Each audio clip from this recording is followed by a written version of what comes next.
there's a lack of clarity on the subject matter of civil and common law. Civil law kind of goes down the direction of assigning titles for the purpose of jurisdiction. Even though most of the Roman civil system, most people were not really Roman citizens, they were plebeians, commoners. They were assumed or titled somehow during a court hearing to place a civil status on them. We call it a legal fiction, in order for the purpose of bringing them into the jurisdiction of the court, which was based on fiction, because the Romans were professional on the subject of fiction.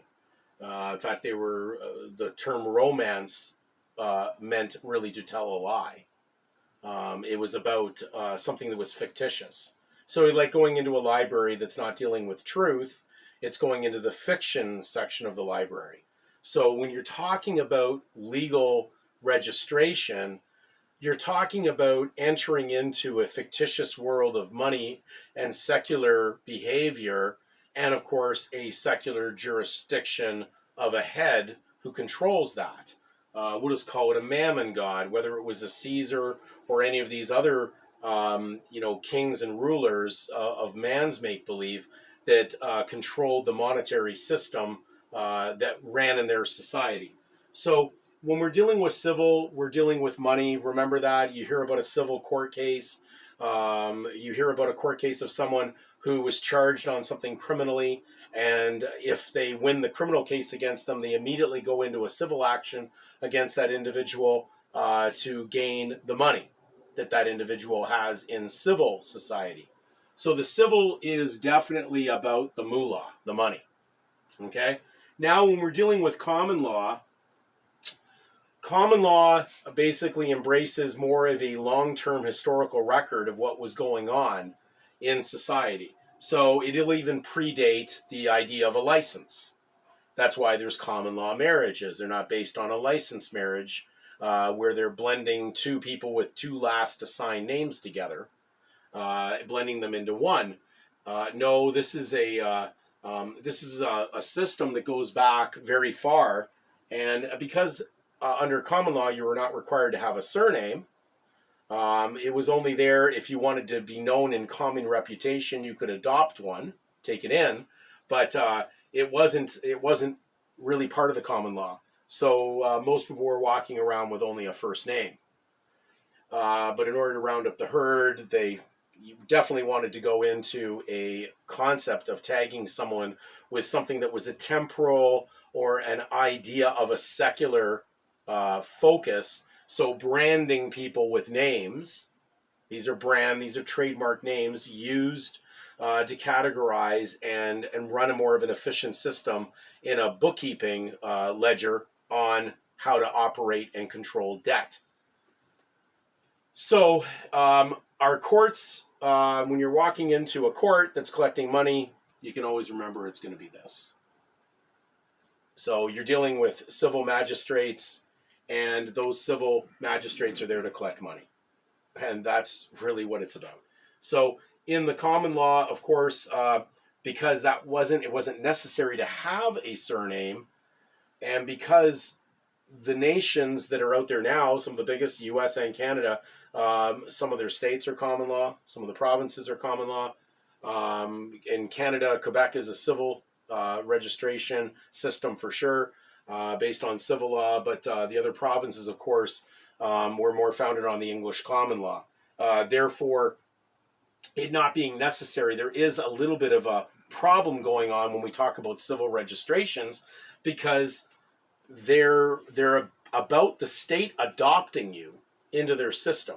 And because common law did not embrace the concept of adoption, there would be no adopting a last name or basically being brought into that legal system.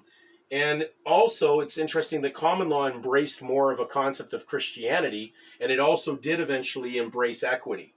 So there's a lot of things to look at when we're talking about the common law because of its broad scope. But if I had to state the use of the statement of birth record, we'll just say that because this is a civil registration document and it's dealing with fiction and statute law, and because fiction is controlled by statute law, which is not common law, the given name really wouldn't exist on the document because there was no need for a surname, and therefore why would you put a given name on a civil registration document? Because the outcome of the civil registration document is to link a given name to a surname. Now, we can also go down some Latin maxims where truth is, fiction of law does not exist. So if I looked on this document, if my given name was placed on there, in reality, the surname doesn't exist. And where fiction of law is, truth doesn't exist. So therefore, if the surname was put on there, then the given name doesn't exist. And strangely, the seal is outside the frame here because it appears no one wants to kind of pony up to what's going on the contents of this document. So of course, when they authenticate anything to do with these documents, they're only authenticating the seal outside the frame because of the mix-up that's going on the contents of the document, because it's called confusion. There is no merger between civil law and common law, and therefore there is no merger between truth and fiction. There is no mingling between God and Satan. There's no agreement between the two. So civil law would say is what's on the record, will carry that with the legal title. Because in Roman law, you couldn't execute anything in their law, whether you executed someone physically or you executed some type of formality in a document or a transfer of property.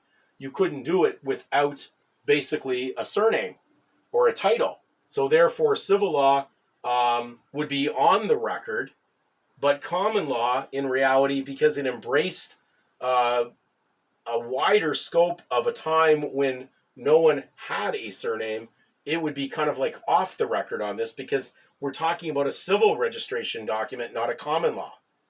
I want you to listen to this video over and over again because I'm trying to get you grounded to understand what it is, because there's a lot of people saying, I don't want to hear anymore, I just want to jump. And that's great, but I don't want you jumping and not comprehending at the same time. Because then when you land somewhere, you may land in a matter that you don't know how to walk. So we're trying to at least help you on learning how to walk.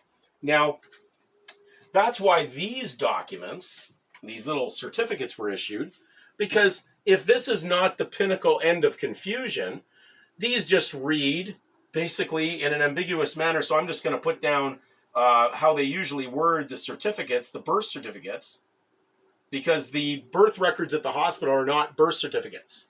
Do not confuse the statement of birth record or what the parents fill out at the hospital as a birth certificate. It is not. Okay? It is just a statement being made by the parents. So usually the format is something similar to this, which would be like Smith, and if his first name was John, it would just read Smith, comma, John. That's ambiguous and unclear because it's unclear what law we're dealing with here. Are we dealing with civil or are we dealing with common law? And can common law be trumped by civil? And can civil trump common law?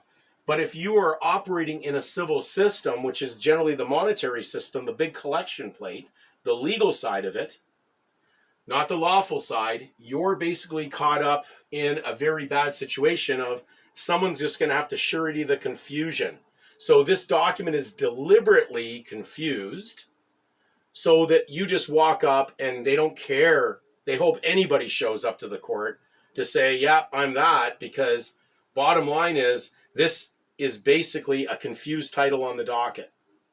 They just need someone to be there to surety that. So we're going to read, and this is probably a little longer video than normal, and I appreciate your patience. And we're just going to read something out of Black's under addition, because remember, a surname is a name added to one's real name. Okay, that's the definition.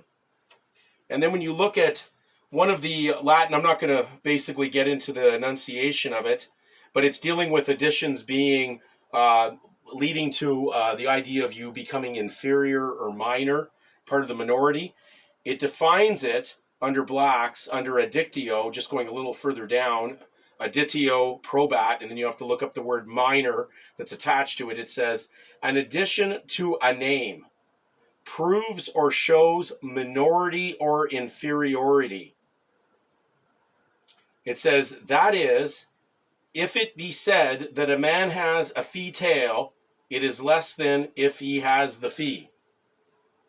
So you don't have the fee, you're carrying the fee tail, you're actually paying the debt, okay?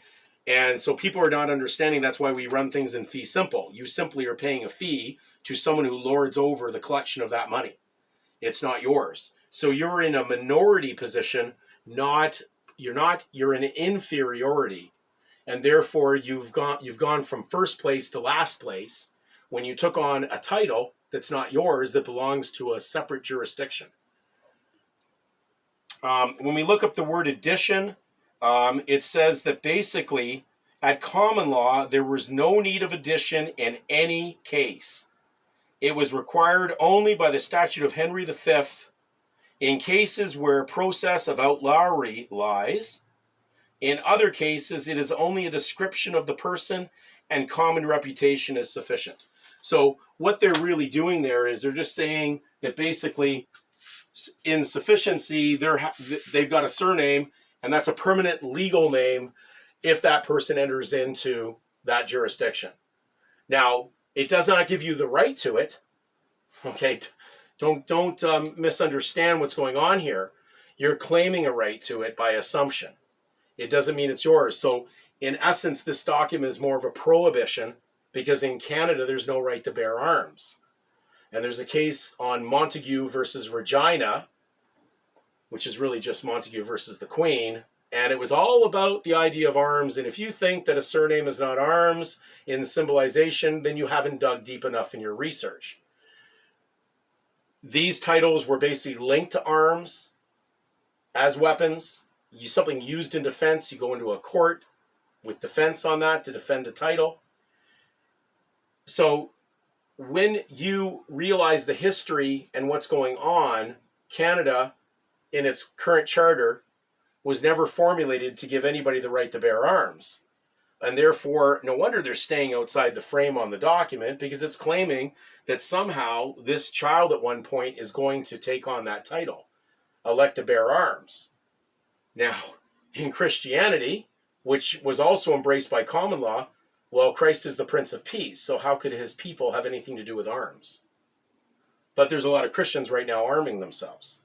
And I don't want to get into that subject matter because it'll get too much in dispute right now, because people feel that they can just cross the lines as they do between truth and fiction, between basically remaining separate from the world and then being part of the secular world, serving God and trying to serve Mammon at the same time, and saying that there's no way to do one or the other. You have to do both. You have to merge the two in the eyes of many Christians today.